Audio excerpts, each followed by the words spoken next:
ಅತ್ಗೆ ಅತ್ಗೆ ಏನಚ್ಚು?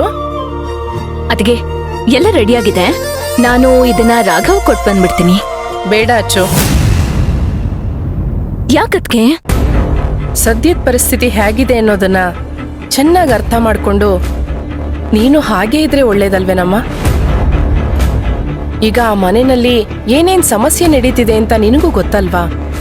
ಅದು ಗೊತ್ತು, ಆದ್ರೆ ಇದಕ್ಕಿದ್ದ ಹಾಗೆ ಏನಾಯ್ತು ಅತ್ಗೆ? ನೀನೇ ಸ್ವಲ್ಪ ಯೋಚನೆ ಮಾಡಚ್ಚು. ಸುಶಾಂತ್ ಬಂದು ಎಷ್ಟು ನಾಜೂಕಾಗಿ ಮಾತಾಡಿ ಅವ್ರ ಮಗನ್ನ ಕರ್ಕೊಂಡು ಹೋದ್ರಲ್ವಾ? ಮಗುನ ಇನ್ಮೇಲೆ ನಾನೇ ನೋಡ್ಕೊಳ್ತೀನಿ ಅಂತಾನು ಹೇಳೋದ್ರಲ್ವಾ? ಮತ್ತೆ ಈಗ ನೀನ್ ಆ ಮನೆಗೆ ಹೋಗೋದು, ಅವನಿಗಿಷ್ಟ ಆಗಿರೋ ತಿಂಡಿ ಮಾಡ್ಕೊಡೋದು, ನೀನೇ ನಿನ್ ಕೈಯಾರೋ ತಿನ್ಸೋದು, ಅದೆಲ್ಲ ಹೇಗಿರುತ್ತೆ ಹೇಳು? ಅವ್ರ ಕಣ್ಣಿಗೆ ಬಿದ್ರೆ ಅವ್ರೇನ್ ಅನ್ಕೋತಾರೆ? ಅವ್ರು ಹೇಳ್ದೇ ಇದ್ರು ಅವ್ರ ಮನಸ್ಸು ಒಂಥರ ಸಂಕಟ ಪಡ್ತಿರುತ್ತೆ ಅಲ್ವಾ? ಅದ್ಗೆ ಆದ್ರೆ ಈಗ ನಾನು ಎಲ್ಲ ರೆಡಿ ಮಾಡ್ಬಿಟ್ಟಿದ್ದೀನಲ್ಲ, ಅದು ಅಲ್ದೆ ರಾಘವ್ಗೆ ಪ್ರಾಮಿಸ್ ಮಾಡ್ಬಿಟ್ಟಿದ್ದೀನಿ. ಅದಕ್ಕೆ ಬರೀ 2 ನಿಮಿಷ ನಾನು ಹಿಂಗ್ ಹೋಗಿ ಹಿಂಗ್ ಬಂದ್ಬಿಡ್ತೀನಿ. ಇಲ್ಲ ಅಂದ್ರೆ ಆಮೇಲೆ ರಾಘವ್ ಬೇಜಾರ್ ಮಾಡ್ಕೋತಾನಲ್ವಾ? ಹೌದು, ಬೇಜಾರ್ ಮಾಡ್ಕೋತಾನೆ, ಮಗು ಅಲ್ವಾ? ಈಗೇನು ಅವನಿಗೆ ಬೇಜಾರಾಗ್ಬಾರ್ದು, ನೀನ್ ಮಾಡಿರೋ ತಿಂಡಿಯವನೇ ತಲುಪಬೇಕಲ್ವಾ? ಅಮ್ಮ, ಏನ್ ಮಾಡೋದು?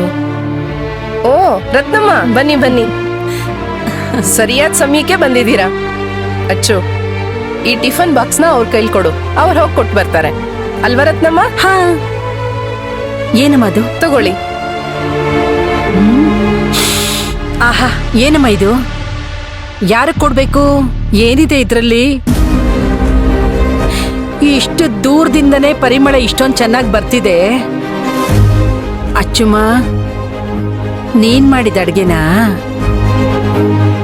ಇದ್ರಲ್ಲಿರೋದು ನಿನ್ ಕೈ ರುಚಿನಾ? ಅದು ರತ್ನಮ್ಮ ಅವರೇ, ರಾಘವ್ಗೆ ಇಷ್ಟ ಅಂತ ಅವನ್ ಕೇಳಿರೋ ತಿಂಡಿ ಮಾಡಿದ್ದೀನಿ.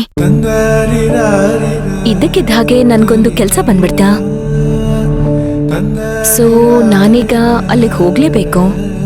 ಸ್ವಲ್ಪ ಕೊಟ್ಬಿಟ್ಟು ಬರ್ತೀರಾ? ಅವನು ಸ್ಕೂಲಿಗೆ ಹೋಗ್ಬಿಡ್ತಾನಲ್ವಾ? ಪ್ಲೀಸ್ ಸ್ವಲ್ಪ ಕೊಟ್ಬಿಟ್ಟು ಬಂದ್ಬಿಡಿ. ಆಯ್ತು ಕಣಮ್ಮ, ಕೊಟ್ಟು ಬಂದ್ಬಿಡ್ತೀನಿ. ಅಚ್ಚುಮ್ಮ, ನೀನೇ ಕೊಟ್ಟೆ ಅಂತ ಹೇಳಿ ಕೊಟ್ಬಿಟ್ಟು ಬಂದ್ಬಿಡ್ತೀನಿ. ಸರಿನಾ?